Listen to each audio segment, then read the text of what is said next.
The next speaker comes from Talkpool. His name is Erik Strömstedt and he is CEO. And Talkpool's mission is to service networks and to enable solutions that allow people and things to communicate efficiently. Welcome up on stage, Erik. Tack så mycket. Ja, hörs det bra? Alltså. Jag heter Erik Strömstedt, representerar Talkpool och hoppas få några slides snart som jag kan hänga upp min presentation på.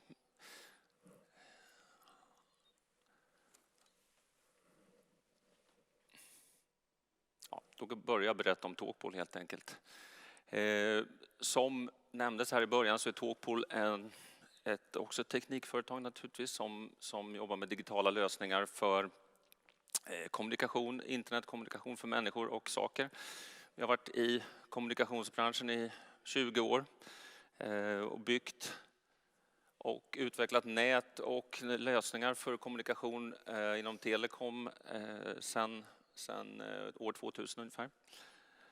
Och kan vi få nästa slide eller nästa slide till och med?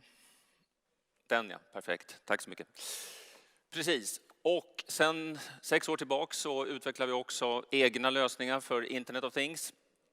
Och vi har nu fokuserat på smart buildings inom Internet of Things och också inom Network Services har vi nu fokuserat på att försöka utveckla lösningar som också är baserade på IoT för att göra de här Network Services som vi också som sagt har levererat under många år smartare också. Det här är då 2 bilder på en typisk, som vad vi kallar för en site, en telekom-site med basstationer och radioutrustning för att kommunicera för ett mobilnät. Och till höger en byggnad då som vi utrustar med all typ av teknik för att göra den smartare som vi säger. Jag återkommer lite grann till exakt vad vi gör. Firman har funnits som sagt i 20 år och sen 2016 shall I do it in English? Sorry. Do you prefer English? Sorry. Let's switch to English. Sorry about that. We've been on the market for 20 years. Now we've been listed on Nasdaq First North since 2016. And we have today a valuation of around 10 million euros. We've had a growth story. We communicated this as we did our IPO that we would grow through acquisitions. We acquired 3 companies and we grew from around 9 million euros in 2014 to 20 million last year. And the number of employees is today a bit over 1,000 employees. So we went from 200 up to a bit more than 1,000. Okay, next slide, please. Yeah, this is an overview of existing customers that we were working with. As you can see, a lot of prominent customers in the network services area, telecom customers, operators, equipment vendors like Ericsson and Nokia, but also increasingly a number of real estate companies and also construction companies. Still most of them here in the Nordic countries, but also step by step moving out in the rest of the world. We're established in on all continents and all geographical regions. We have our headquarter in Switzerland, and we have had 10 to 12 daughter companies around the world in most regions, as I said, primarily Europe, Middle East and Middle America. So this is, I will not go into details about those customers, but we're pretty proud of this collection and this reference list of happy customers. Okay, thanks. So then I take control now. This is our business strategy. As I said, we've been developing and realizing solutions for networks or for communication, mostly in telecoms for many years. So this is basically our base, and this is also so what we call the Grand Master Plan that we communicated when we did our IPO, that we will in 3 steps go from a network services company and grow to a now as we call it, a smart buildings company. And we're already in the second stage where we have, as I said, acquired a number of network services companies. We have had a certain growth, not as much as we were expecting, but nevertheless, we're now moving into the next step, which is digitizing buildings with our own solutions for IoT, and also digitizing the surveillance of those telecom sites. And we're also now looking at acquiring IoT companies. Until now, it was only network services companies. Next step is to look for complementing good IoT companies that fits well into our portfolio. And the ultimate step is to offer those solutions as a service to our customers. I will come back to how we will do that. So we have two business units now. Smart networks on one hand, which is the legacy business, smart buildings, which is the newer, but already, as I said, 5-6 years in that market as well. And they are both now fueled by this IoT technology, the IoT platform that we have. So we, of course, we also still deliver design and realization of networks, mobile networks of all kinds. But we're focusing more and more on delivering this in a smart way and doing managed services based on those IoT solutions.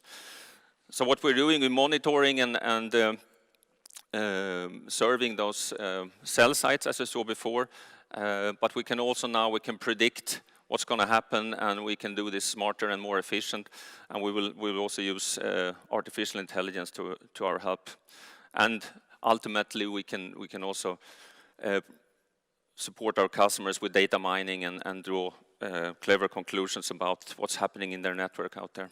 In the smart buildings, I will show you later, but we offer all kinds of solutions. Individual metering of power and water is one of them, to control the consumption of power and water, but also, of course, to improve the climate and the indoor environment. And as a next step, we will digitize the whole building with all kinds of services for the tenants, but primarily for the owners of the building. So in the area of smart buildings,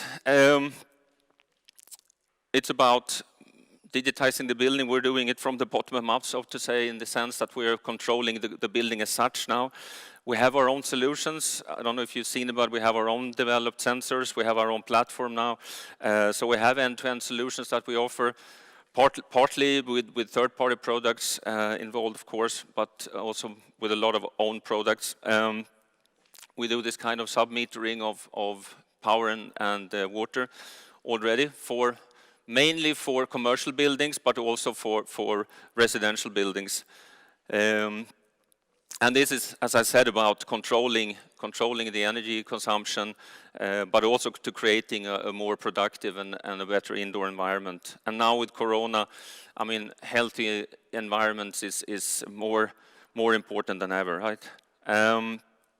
We also help the building owners to certify the buildings. There are all kinds of green certification of buildings, and we're part of that process to make sure that they control the consumption of power and energy in the buildings. A part of that is controlling the HVAC, stands for heating and ventilation and air conditioning systems. So we make them smart in the sense that in a building where people are not, we measure the carbon dioxide in a room like this, for example. And if the carbon dioxide goes up in the room, that means that there's people in the room, and that activates the ventilation system. And if there are no people in the room, the ventilation goes down, heating as well, and the system learns with AI, learns after a while how the behavior in the building is, and that way we can optimize the use of power, and we also optimize the air quality in the room, so it's not getting stuffy in the room. We make sure to flush the room with fresh air for viruses on, of course, as well, but more for the productivity and for the well-being of the people in the building. We also have sensors measuring humidity, leakages, and that is primarily to prevent bigger damages. There's a big cost for many building owners, and even if you have your own house, you know what happens if you have a leakage in your bathroom, and we have solutions to prevent that. Next steps in those buildings, as you see here, not only to measure power and so on, but also to offer access alarms, all kinds of other alarms, and fire, for example, burglar alarms. A natural next step would also be to get an even more power efficient solution is, of course, to connect solar panels to this. This is something we're doing for the cellular sites as well. And in the end, we have this platform already. We have an app that we will offer to the building owners, but also to the tenants. But we are primarily a business-to-business company. We're not offering solutions for smart homes, but for smart buildings. And as you see here, you can save a lot of energy with those solutions, water consumption. If you measure individually how much a tenant uses, that will control the use of water and electricity significantly. And also those air quality solutions are saving a lot of energy for the building owners. In network services then, of course, as I said, we're building those networks for our customers, network operators, also the network vendors. But step by step, we're making this smarter as well. Oops. There are new technologies coming out now. I mean, on the user side, mobile internet has been hot for many years, but if you look at the infrastructure side, there has been a price pressure of many years, and we have our Chinese friends to thank for that. Huawei and ZTE and their likes, went into this business a number of years ago and subsidized by the Chinese governments. They were basically giving away their equipment and their services, so the prices went like this, and everyone in the market suffered from that. Now, as you know, in some countries they are even locked out, and their dominance in the market is much lower now. So that phase is kind of over, and now 5G is coming. In some countries it's already rolled out, but it's not activated yet, and it's not fully into service. And that will, of course, create a boom of services work for companies like us. All those sites, many more sites in a 5G network than in a 4G network. So all those sites have to be built. So a number of sites, all of them have to be connected with fiber equipment, fiber networks, which is also something we do. So this is also a big opportunity for us, of course. And as I said, we can do those sites and this equipment smarter with the new technology that we offer. And the customers are typically tower companies. That's a new type of customers for us. There are big investment companies going in and buying all those tower sites and leasing them back to the operators. So that's a kind of a private property company as well, or a building owner as well. So they have similarities with the smart buildings that we are doing. If we look at the development lately, if you have followed us since the IPO, we had a good development initially, then it was a bit lame for a couple of years. And we invested a lot. We had a pretty aggressive growth plan. The last 2 years we've developed a lot of solutions, but the market has not been there. The IoT market has been slow, which means that last year we made losses on the bottom line. And to get on top of that, we've now done a turnaround. We're focusing more. We also slimlined our organization, and we're just now negotiating bigger contracts, and we see the growth, a new phase of growth coming the coming number of years. And We also have some markets that are not core for us. They are not profitable, and we are selling off some of those operations in countries like Mexico and Uganda.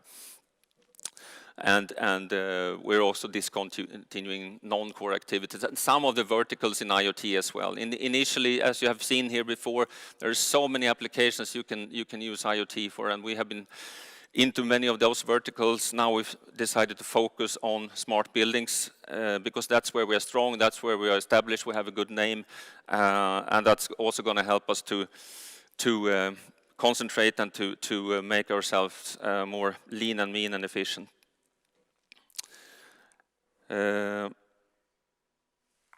Yes. So, why would you invest in Talkpool? Well, green and healthy is of course buzzwords today, but it's true in our case. As I said, we're measuring indoor air quality, we're controlling energy consumption, and in that sense we are really working on a sustainable story.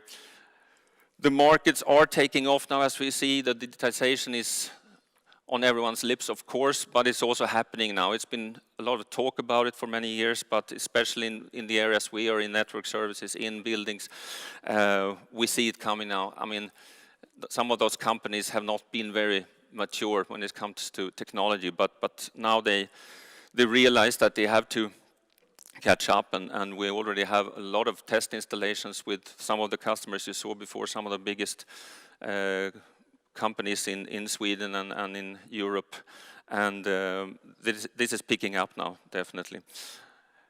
And as I said, we've been investing a lot in IoT solutions for many years, and this has come with a cost, of course, but now we can switch to focusing on sales, scaling up, offering this to our customers, and also looking into acquisitions of IoT companies, as we've been planning all the time. The valuation of the company has been a bit lame. You're not supposed to comment your own valuation, but we still think so. From that point of view, we think there is a definite upside, and we also see a new growth phase coming up, as I said. So these are really good reasons to look at Talkpool. As I said, we're listed on the market, so you can buy through the market. But we also need money to do those acquisitions and for our organic growth. So we're planning to offer a 3 years convertible now at a 5% interest rate and a conversion rate at 22 crowns, which is actually the same rate, the same price that we went out to the stock market with 4 years ago. Here you also see how the share price has developed. We went up to 70, and then for a while we were around 30, 40. Now it's been a bit depressed for a year, but we definitely hope for a better trend here. So if you're interested in this, interested in Talkpool, please contact me here on this email address or on the numbers. All the contact information is on our website on internet. So I think that's all I plan to say for now. Thank you, Erik Strömstedt. A question about competition. Yes. Since more and more companies are moving into the property sensor market, what is your take on competition? I mean, for once, we're established on the market already. We have a close relation with those customers like Atrium Ljungberg, as I said, one of the biggest companies in Sweden. So we're already there. We have our relation. We have our solutions installed already. And this is the kind of solutions. We call it Talkpool Inside. We have water meters that we digitized, and our solutions is built into the water meters, which means that on one hand, the water meter suppliers have our technology built into their products that they're selling all over the world. On the other hand, the property owners have our solutions also installed in the buildings already. And that makes me think that we have, as I said before, a sticky solution, meaning that we have long-term relations, and it's a dependency relation, but also a partner relation with our customers that I think will sustain. Yeah. Well, thank you very much, Erik Strömstedt from Talkpool.